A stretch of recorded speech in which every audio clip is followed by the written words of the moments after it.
During the distressing days of World War II, Australia played host to many thousands of unwilling prisoners of war. These camps were located in different states around the country, with more than 12,000 prisoners being recorded in Australia during the height of the war. These camps particularly included German, Italian and Japanese prisoners transported from Europe. When the camps were first established, there were coupons and paper money in use, but an order was made by the Australian Army which instructed the issuance of 5 different tokens for use in the internment camps. These denominations followed the pre-decimal money system, being a 1 penny, 3 pence, shilling, 2 shilling and 5 shillings. These tokens are composed of bronze, with the exception of the 1 penny that was made from brass. Use of these tokens also extended to the New Zealand internment camps.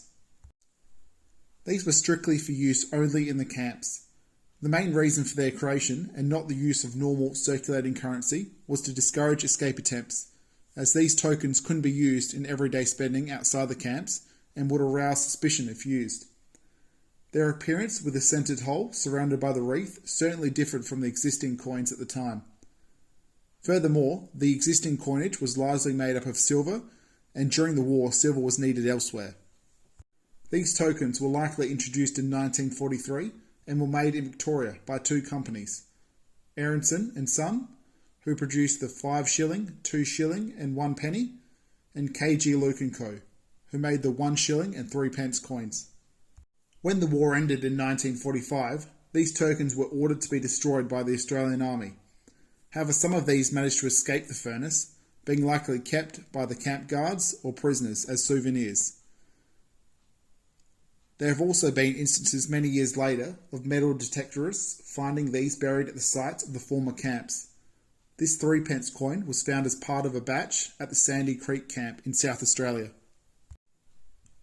According to an article by Sterling Currency, these are the numbers that escaped initial destruction.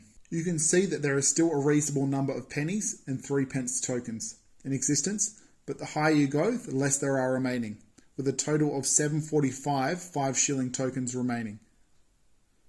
As a result, these tokens are highly collectible and eagerly sought by collectors, and understandably so. They represent a part of Australia's war history that occurred some 80 years ago. From a pricing perspective, there was quite a rapid increase in their prices between 2010 and 2020, but have been somewhat stagnant over the past couple of years. If further tokens are unearthed from former campsites, then this could impact prices. A good reference for this is the Renwick's Australian Coin and Banknote Values book. As you've seen in my personal collection, I have the 1 penny, 3 pence and 1 shilling, with the scarce at 2 and 5 shilling tokens not in my possession. In high grades, the 2 and 5 ones can go for multiple thousands of dollars and do not appear on numismatics market often. Many collectors are eager to obtain the full set, but I'm honestly happy with just these 3.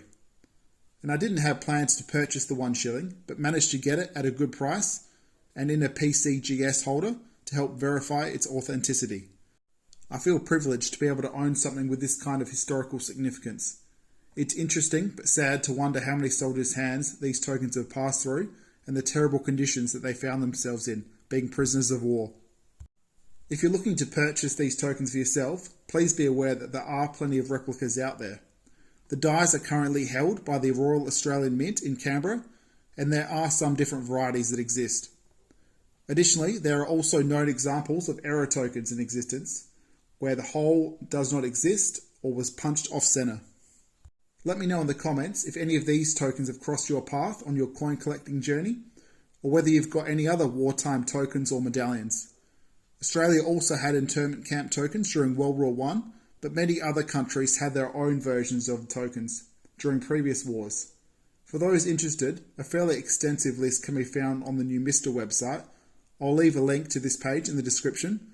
Thanks for watching.